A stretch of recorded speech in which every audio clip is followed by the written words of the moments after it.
Gario, what's happening? This is Yo, take two of our attempt at episode one. I think it's a good thing. Like we were talking about earlier in the kind of the pre-show show, our conversation, that it's good that we're you know building it in public like this and not pretending that there wasn't a longer version that we're trying to refine, um, and then we'll put out at a later date. Yeah, for sure. Yeah, so for anybody listening to this, uh, Gario and I tried to record, or not tried, we did record Hmm. our first take at episode one, which we are going to release. But our original plan, which we're going to try to execute today, was more rapid fire, shorter form. Keep things interesting, 30 minutes or so, and kind of sprint through a bunch of topics and opinions. We talked for 2 hours and 46 minutes, which there's a lot of good stuff. I listened all the way through. I don't know if you have to, but there's a lot of great stuff in there. We're going to release it anyway. But we thought we'd give ourselves a chance to do what we originally planned and set out to do.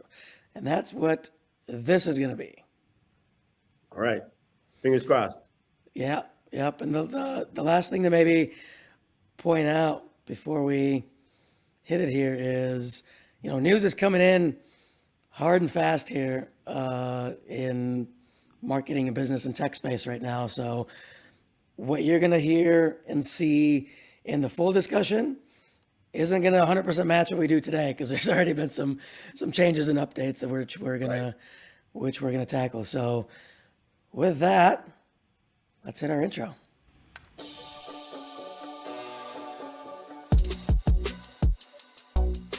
I like I'm that. stealing that term, creator There you enablement. go, creator network. Let's do it. IP starting today.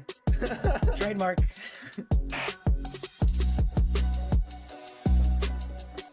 I think that is the way that you diversify risk. Because And how do I do it in a way that honors the the investment of blood, sweat, and tears? are we considered geriatric millennials? Is that what we're You know what? Legacy building more, right? Like what?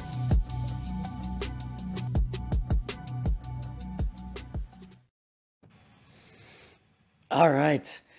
Episode 1.5 of Marketing Adjacent. Here we go. So a couple of, we'll call maybe rules of engagement here for everybody tuning into the first one here. Here's what we're going to do. We're going to rapid fire go through a number of topics that Gary and I have selected prior to. Some are current event space, some are things that we're observing in the space. We're going to give ourselves 5 minutes to talk about each of those. We're going to have a handy dandy timer here that you'll see in a minute. And once the timer goes off, we're going to wrap up our thoughts and move on to the next thing. And really the goal here is to give you condensed, to the point, the most pertinent talking points that we can think of on the hot topics today. One important thing to note, we are recording on Wednesday, March 29th. So things move fast. This is going to be going live on Friday. So by Friday, who knows, half the stuff might sound different and look different. But It already has to know. from a week ago. Exactly. All right. Well, with that in mind, we're going to have 3 segments. First is going to be the rundown. We're going to give you the rundown of what we believe are the top 3 most important, most impactful current event topics in business, tech, marketing, advertising, etc. Number 2 is it useful? We're going to look at a recent campaign and dissect it and talk about whether it is useful. And number 3 is perspective. That is where Gario and I are going to talk about our perspective and opinions on an observed trend that we're seeing through our work in the marketing space. So with that, let's give people the rundown.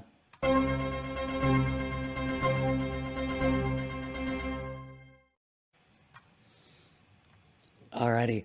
So, number one topic is the TikTok ban, the looming TikTok ban. I'm going to start our timer here. So, I'm going to set the stage here. Number of things have happened here. Number one, obviously, we all know the government's looking to ban TikTok, and it's seemingly more and more real. And there is now the Restrict Act that has been proposed. Not going to read through this whole thing, but pretty much they're looking at literally what it is, restricting use of certain technologies and websites and access to communication and things like that. And it's quite interesting, I think is one way to put it. And again, you can see the topic here is TikTok ban and regulation of tech, more general terms, because that's really what this is. It started out as the TikTok ban. That's what people seem to be latching onto, but there's a much bigger thing at play here, right? Which is, what's the precedent that's being set here? Mm-hmm. Whether it's this bill and if it passes, or something else, right? Meaning, once a particular platform is banned, does that now set a precedent for the government to ban another one and another one? And for what reasons? What are the limitations? Mm-hmm. Right? And I think rightfully so, there's a number of critics of this bill that are saying, well, this is the same thing that China is doing with their, Great Firewall and all this kind of stuff. So what, how is this any different? And my thoughts on it are, I think that, yes, we do need more and better privacy regulation. I don't know if there's a way around that. You're seeing the difference between the US and Europe. And I think that's where things are going. But, at what cost does that come? And in general, can the government even keep up with the pace of change of technology and appropriately handle, and set up the regulatory environment? I actually don't think you can ban it. I don't think that's the way to go. I think a different form of regulation needs to be in place. And I don't think, again, looking at the high level detail, I think it needs to be more guardrails for private institutions and more of a strict ban, if you will, for government and defense institutions, which they're already doing anyway. Congress people can't do it, military can't do it, etc. So I think rather than enforcing it on the greater populace, I think allowing corporations to a certain extent police themselves. And if the concern is proprietary IP and data and things like that, let corporations do it rather than banning this at the national firewall level or whatever. Kari, what do you think? Yeah, I'm with you. The proposed solution isn't actually going to solve the broader problem.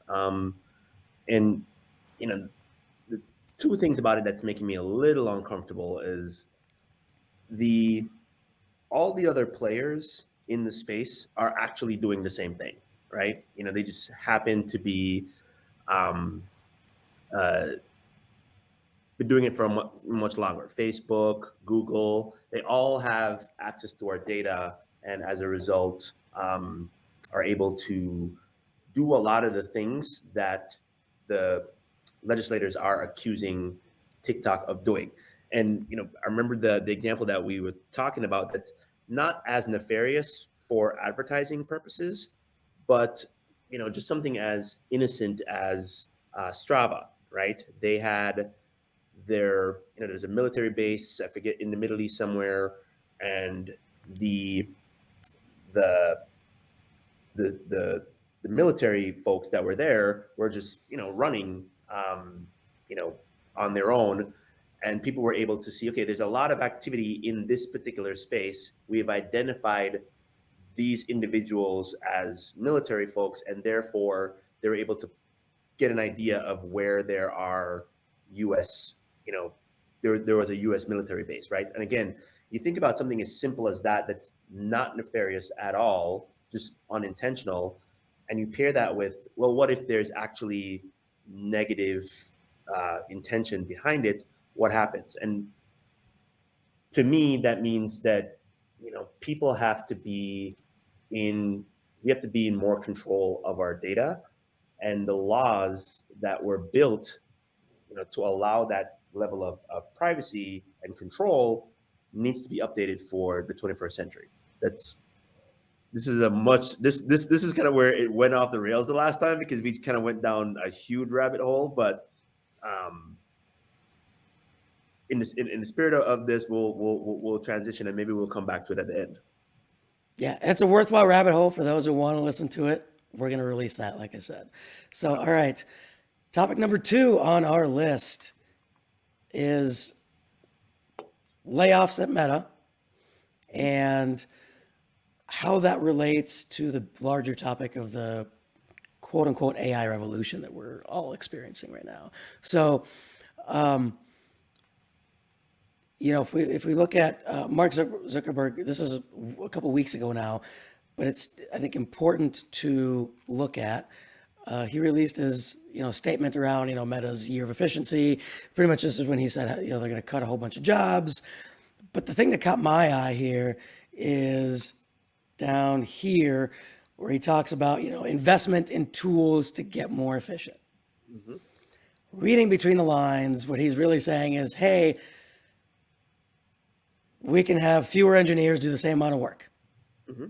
Right? And that is, I think, a major thing that, again, I don't think we're ready for as a society. I think technological innovation up until now has moved fast, but not this fast. I mean, AI, like at the scale we're seeing it now, 6 months? ChatGPT initially came out? Not even? And we're already talking about impact to jobs, not theoretically, practically. Yep. We're writers, creatives, engineers. I mean, literally, it's everything. We're going to dive into a topic at a bigger level here. But, when we think about what's happening is, I think it's this, again, the rate of change is the issue. And, there's, I don't know if anybody saw, was it yesterday? I think that open letter came out from a whole bunch of, big names saying, hey, can we slow this down? Yeah. Mm-hmm. Right. Now, I don't know where it's going to go. I signed it because I agree. I think it's, again, my opinion, everyone's entitled to their opinion. Mm-hmm. I don't think we are ready for this. And I think in a capitalist society where things are moving so fast in the name of the dollar, I believe this is the equivalent of our Manhattan Project. Yep. In our generation, in both scale and potential impact, both good and bad. So I think we owe it to ourselves to slow it down just a teeny bit. Yeah. We've been going back and forth on this quite a bit on LinkedIn. Sharing articles that we're seeing, different perspectives. I think the two things that I'm thinking about with this, like that open letter was interesting. I don't think it's going to change anything, right? Like it's a nice little, hey, we're asking you to slow down. Like you mentioned, we're a capitalist society. Google's not slowing down their arms race. Microsoft's not slowing down. Every player is racing to integrate some sort of AI into what they do. So I think the solution here is, as professionals, buckling up and just going like, look, we got to learn this stuff quickly and figure out how can you use it to be better at your job. That's kind of, from an employer standpoint, that's kind of the what needs to happen. The last time we talked, this idea that's still been rattled around in my head, and I think it's actually a good thread to pull on, is the idea of the rate of change, our current laws and institutions are not set up to regulate at that pace. So we're going to have to figure out, I think you called it agile legislation, right?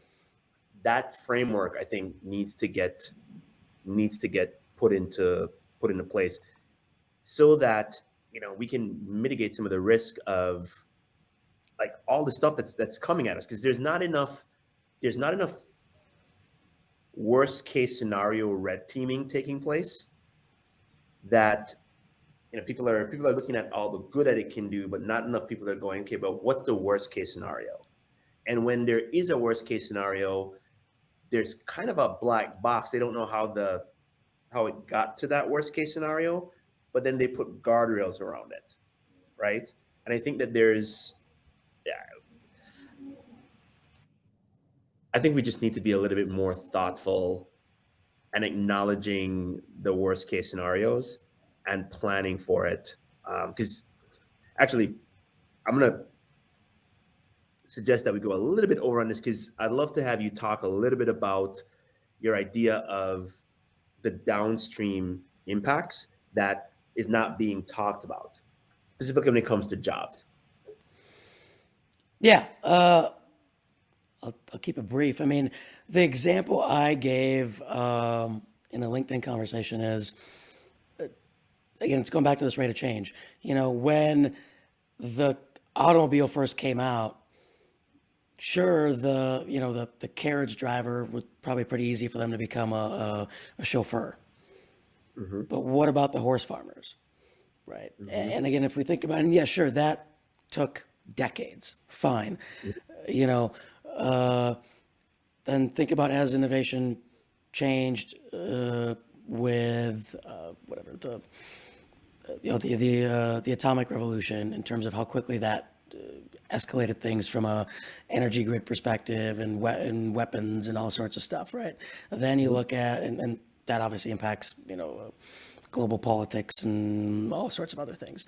Then you look at the iPhone as another example. That took what, 5-6 years to kill off pretty much every other mobile phone manufacturer out there that Right. was at the top, and changed all BlackBerry. sorts of other things. And like we're talking about, this is 6 months we're talking, right? So we're thinking about all these downstream effects of, okay, what does this mean for, I mean, literally everybody. Okay, what does this mean for jobs? How can we, usually the answer is, well, retraining. Well, retraining has been really awfully done historically, and that's when things were slower. Like, Right. who's going to spin up a retraining right now that's going to solve this problem in 6 months? It's just not even realistic. I don't think it's a realistic option. And let's not forget, like, we're talking kind of mainstream stuff. These same technologies are being used for drug discovery and all these other things. Like, okay, is the FDA even ready for that? Right. For the potential flood of new drugs that they have to, research?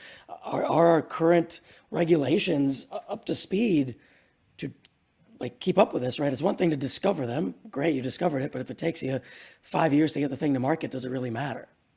Right. Right. So there's just all these things in my mind. And I know we're over time, but that's sort of my thing of downstream effects of this. We made it again. We made it to pick this up on the back end of this. That's but, right. well, let's keep going. All right. So last topic in the rundown here. People have kind of forgotten about this, but I think it's still important. Aftermath of SVB, right? I think with all the things with AI and TikTok, I feel like the news cycle is sort of forgotten about SVB a little bit, unless you're following financial news specifically. But I think it's really important to talk about. Yeah. Well, let me cue this one up from the standpoint of the marketing angle, right? Because there's a lot of conversations going on online right now. A lot of people are all of a sudden, armchair financial banking regulation experts, right? So if we leave that aside, and just look at, again, you were talking about the rate of change, how the current banking system, I don't think was designed for the two main things that caught my attention during this whole saga, right? The first was how quickly the the decision or the coordinating of the quote unquote run on the bank took place in a digital era, right? Via Slack, text messages, like banking. I imagine the bankers went to work like every other day, just nothing, nothing's changed, right? All of a sudden, someone interpreted something that they did as a negative, which just happened to be a center of influence, right? Peter Thiel, I think, was Agent Zero, as they say, um, but he touches so many different entities, people who look to him for just kind of thought leadership, companies that he's invested in, his network of folks, and you start this chain reaction of, um, you know, in our world we call it like dark social, but it's basically conversations that aren't visible kind of to the public via messaging apps. That coordination takes place, and then there's the run on the bank. And I think it was like, what is it? It was like 40 something billion in a day or something like that. Like just crazy amount of money that just got requested to be moved. Now you have the speed of that coordinating take place, and then you have the speed in which we expect to be able to transact large volumes of dollars online taking place as well. So again, you get back to what we're talking about, the rate of change that's happening and the technology being used in unexpected ways, and our regulatory systems and just the way we think about doing business not being prepared for the downstream consequences. So that's the setup.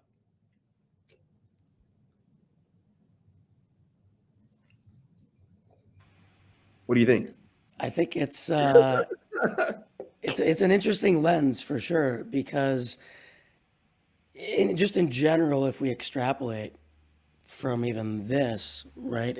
I think everything in the age of social media just disseminates and spreads so much faster, right? And again, the common thread there, I think a lot of things we're going to talk about is now we've got another layer on this, because we can create an insane amount of noise in the system, if you will, with generative AI, and it can spread like wildfire because of how social networks work. That's the whole premise. And I do think I pulled up that headline from the Guardian. It was I'll pull it up one more time here. It's the first Twitter fueled bank run. I mean, just that headline makes you think. Right. Now, they've got, the photo here shows people lining up, and I'm sure people did, but the reality is the majority of these transactions were done online. They weren't done at the bank. Right. Like 42 billion was not pulled by these people standing in line that I just showed. It was pulled by, company founders that were, I think you even talked about in our long conversation around, people being on stage at, forget what conference, Outside, and yeah. making transactions. South by, there you go, right? So it's, I think just, I guess my thought on it really is, and you talked about it, which is this all of a sudden the cognitive load that it puts on the individual, the investor, the entrepreneur, the business owner of, well, now I got to worry about this Yeah. from a very different angle than I thought I would. One more thing to worry about when you expect to put your money in a bank and the money's just there, right? Like you don't expect to have this be another layer of due diligence. Building a startup is hard enough. Now you have another layer of due diligence that's being put on the controller, the CFO of the company in the midst of economic headwinds. Yep, totally. All right, well, This is all, it all sounds like doom and gloom of all the stuff we're talking about. Let's talk about something fun. Right.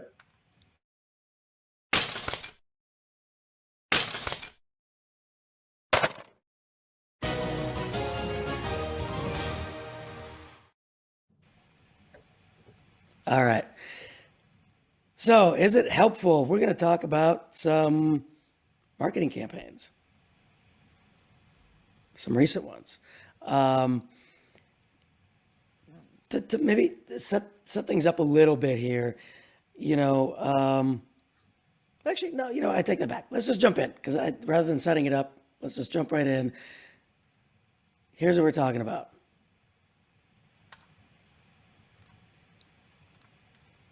We're talking about two campaigns.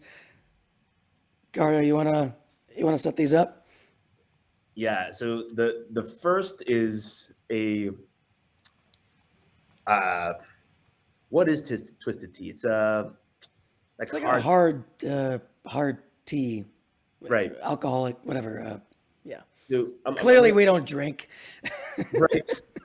We're gonna cue these two up, but so I'm gonna keep them brief. So the first one, there was a campaign. Yeah, there it is. So a, a creative agency decided that this was a good idea. We can talk about how they arrived at this as a part of the creative process, but they they sat in a room, um, brainstormed this idea, and decided that they were going to draw a connection to uh, iced tea and vasectomies, right?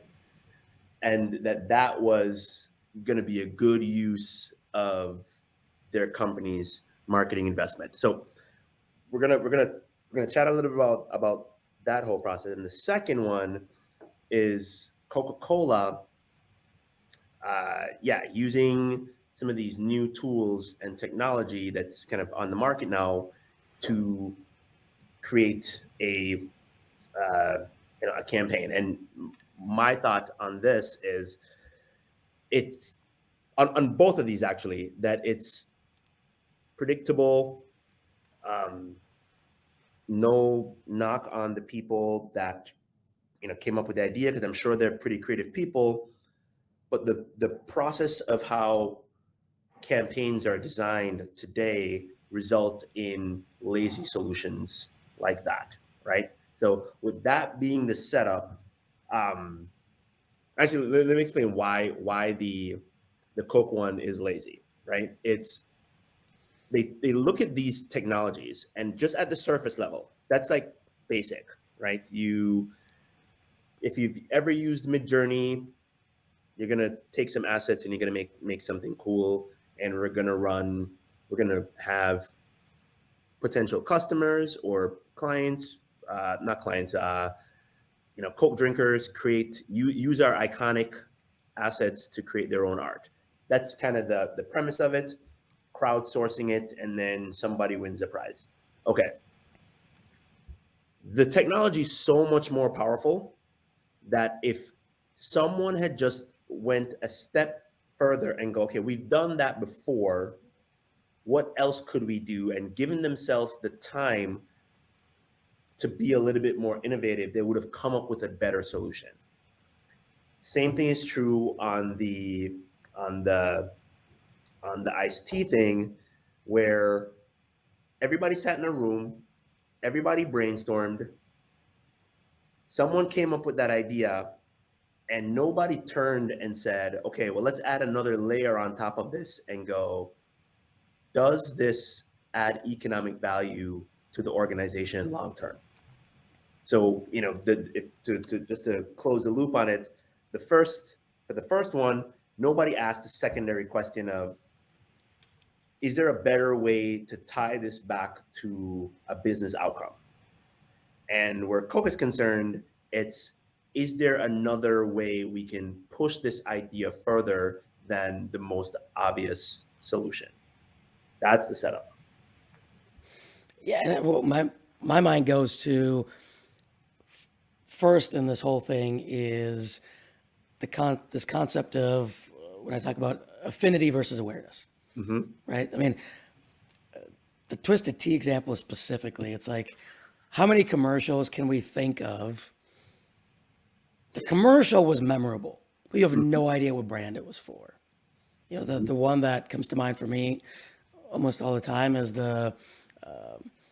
and I had to look this up recently, is the Geico Camel. Remember the Hump Day commercials? Yep. Hated that thing because my name's Mike. Mike. Anyway,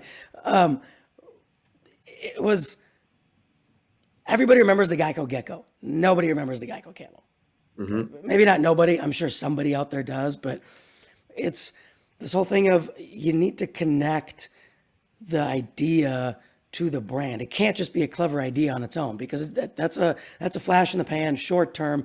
Maybe it does something for your revenue numbers, especially for like a consumer product. Maybe Mm-hmm. for a very short period of time, but likely not. And then because the opposite example of that I think about, and I think this is like a HBR case study if I remember correctly, is the Tide commercial from like the early 2000s, 2008-ish or something. I don't remember the year, in India, where they ran this campaign around fathers talking to their daughters about laundry. Because in India, there's kind of this traditional, division of labor. Only the women do laundry, the men don't, like that kind of thing. And And one, it one, was, one thing to point out there that this was when that campaign ran was at the height of the lean in movement. yes, Yep. that's a very good point. And the impact of it was men started buying detergent. Right. That was one of the unintended consequences. Mm-hmm. So that's an example of it's a current events topic, if you will, Mm-hmm. but it connects directly to the brand and the brand ethos, if you will. Not just, oh, hey, we sell detergent, whatever, right? And I think that's a core component because you see this a lot with what I call current events chasing Mm-hmm. in marketing, where it's like, oh, this thing is happening, let's jump on it. This other thing is happening, let's jump on it. And it's just, what's the connection? Right? I mean, the basic example I always give is like the commemorative days, right? It's like, why? Unless you're going to do something that really connects to your brand ethos, just don't bother. It does absolutely nothing for you. Probably even Right. hurts. So that's my thought on that. Right. What about the Coke? Coke, same thing. I mean, I think it's funny. Initially, my thought was when you sent it to me, like, that's kind of cool. Yeah. But then as we talked about it, I'm like, yeah, okay. It's lazy thinking, as always. It's Right. lazy thinking. And again, it's like, how can you Coke is supposed to be like of the people, connecting the people, Coke around the world. I mean, there's so many directions they could have taken this. And Right. instead it's just, hey, let's just create some AI art. Right. Lame. Right. I think something that you pointed out when we were talking about this earlier that I think is worth flagging here as well is how often you interact with the use case for the brand, right? So for the sweet tea or the tea, it's during the Super Bowl is the kind of the big moment. So you add up the cost to produce this thing, to promote it, to buy the Super Bowl ad, like all that, right? That's a huge capital expenditure for that one moment that is pretty much forgettable. But then you look at uh, the Tide ad, and it's every time you do laundry is a opportunity for a brand moment, right? When you're standing in the grocery aisle and you're looking at the detergent because you went to go buy it, a woman or a man, that's an opportunity for that moment. So it goes beyond. It has a longer shelf life for the brand than just like a flash in the pan. So you can smooth out that cost curve a lot further. Because I mean, look at this. We're talking about this ad today, and if we were, if we were in the market for Tide, from different reasons we're not. But if we were to go to the grocery store and we had this conversation, it's either going to be a word of mouth where we're talking to our significant others about it, or we're looking at the aisle and we go, oh yeah, I remembered this conversation that I had and I'm picking up Tide. That literally goes directly to the bottom line. And I don't know if that ad is still running. It's probably available on YouTube, but it's a cultural moment that spans longer than the time it ran, right? So again, return on investment right there. 100%. All right. And with that, let's move on to our next segment here.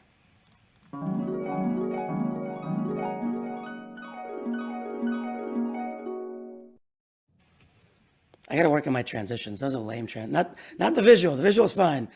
I had a different transition plan. We took the conversation a different direction. I was like, next segment, please.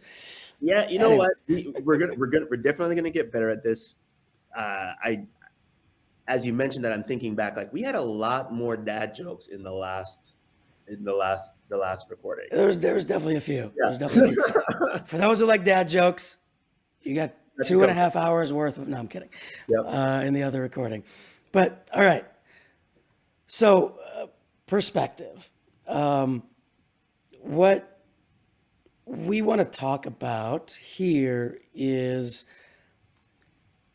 what we're calling the rapidly changing white collar work landscape. Mm-hmm. It's a long-winded way of saying there's a lot of stuff happening, and if you're not aware of it, everything's going to change. Mm-hmm. And I think us being in marketing and sales and being so tech forward in the businesses that we're running gives us a first row seat, if you will, to this. Not a seat. We're not just we're active observers, if you can call it that. Right. We're active participants. We're using the tools. Yeah. And so I think there are four main things happening right now, all at the same time, where if it was one or two of them, I think it wouldn't be as big of a deal. Mm-hmm. But all four of them happening at the same time, I think is causing a major sea change, major consternation. So what are they? Number one, the economy is currently in a bit of a downswing, mm-hmm. right? Globally, for that matter.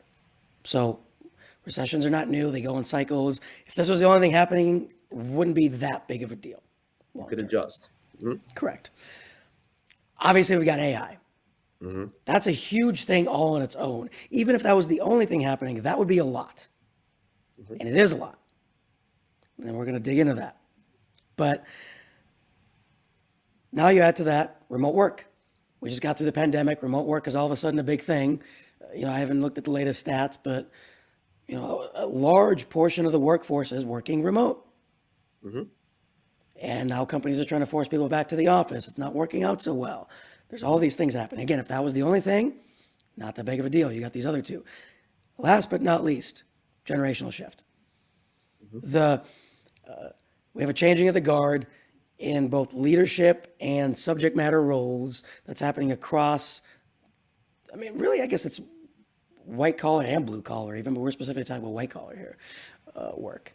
And you take all those four things together, and I don't think we're remotely ready to deal with it as a society, as a nation, as businesses. So that's my perspective. Yeah, it's always doom and gloom from Mike Grimberg. No, it's I like to call it, when you and I chat, there's a little bit of pragmatic optimism that comes out of all of this, right? And in the last time we talked about it, and this tends to be a common theme where when you and I get together, it's looking at the realities of the world, not through rose-colored glasses, but with a sense of, okay, if we understand the facts as they are, then there's an opportunity to impact the direction with towards a positive outcome with a little bit more intention, right?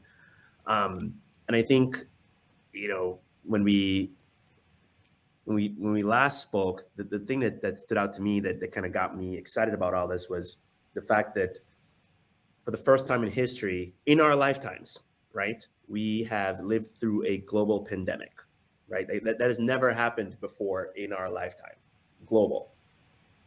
And you couple that with coming out of that global pandemic, there is, you know, if depending on who you talk to, it's either as revolutionary as fire, um, or the restructuring of the internet as we know it, um, or as transformative as the Gutenberg press, right? The distribution of knowledge.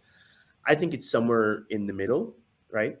But it's still going to fundamentally change like every facet of our lives, right? And the thing that it reminds me the most of is a cross between the internet as a whole, like graphic user interfaces and what that ushered in, and the concept of search, right? Like the way we interact on LinkedIn, we search. Facebook, we search the global internet as a whole. So there's this thing that we now use, it's just a behavior that changed. All of a sudden we had knowledge at our fingertips. This is a version of that. And every generation experiences it a little bit differently, right? Getting back to that generational shift. Um, and that's where I think it's a challenge today. Um, but within that challenge comes a lot of opportunity, right? And I'm looking at it from through the lens of sales, right? So just one example, you have old school sales folks that understand business acumen, know how to work a room, understand how to read nonverbal cues, have lived in the world of bag carrying salesmen, like selling knives, right? Like you have that group. Then you have another generation, but they have no idea of the new technology because this is not how they operate. And then you have another generation that is afraid to pick up the phone, is not able I hate to. picking up the phone. I'll be honest. Well, yeah, but you are comfortable in sales conversations, and I think a lot of younger sales reps have been given the promise that the internet is going to save them from the the need to just go through the reps of rejection, right? Go through those uncomfortable conversations, get stumped by an objection that you don't have an answer for, right?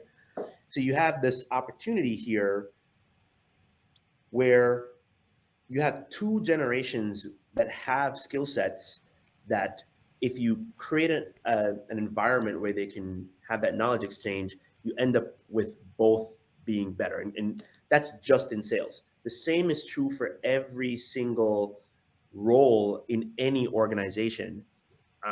So this whole idea of remote work and so on, I think every generation feels differently about what's happening, right? If you finally earned your way to the corner office right before the pandemic, you want everybody back in the office, right? Because you earned that spot, right?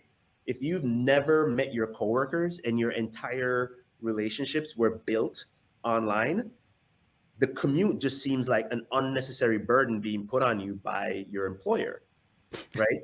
Sorry, So I'm just laughing because right now I'm recording literally from my bedroom, and I've got windows on all sides, and my bed's right there. So yeah, the commute sucks, and I've got my and I've got my corner office, if you will. but you're more productive, right? So it's like I think there's just a cultural negotiation that needs to take place, and aligned incentives, right? Like if you are, I don't know, use the example of the corner office. If I'm, of the generation where I get my best work done in the office, right? And I got a corner office, and this is I worked my entire career for this, right? So I'm going to be comfortable going into the office.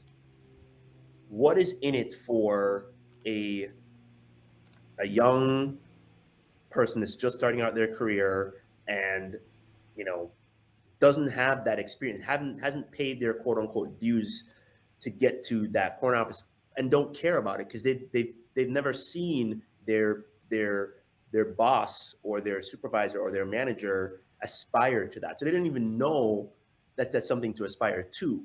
Well, there's an opportunity for mentorship. That's why you come into the office, right? But I think the communication about that isn't being done well, right? You hear like, hey, we're going to mandate 2 days a week in the office. Okay, but what for, right? We can get our work done, via Slack. Okay, cool. But you're missing that face-to-face mentorship that will make you better at your job. Nobody's talking about that, right? And the same thing is true on the other side. Like, learn how to actually interact remotely, asynchronously, right? That needs to happen too, because if you are going to lead, you have to learn how to lead the people the way that you're going to get the best work. That's what leaders do, right? So you, as the person with the corner office, have to learn to adapt as well. And I think that nuanced conversation is not being had. So again, back to the whole idea of optimism is, and us having a very like, what are the facts? I think, we just need to have more of those honest accounting of like, where are we? What are the facts? And then what collective story are we going to tell ourselves about the fact so that we can paint the future that we want to build? And the same is true for AI. The same is true for just, the future of work. It's all the same thing. It's a story that we want to tell. So that's my optimistic take. Nice. Well, I think we end on an optimistic take. There you I go. think it's a good place to stop. All right. Until Catch next y'all time. next week, people. I feel like we should do more of these.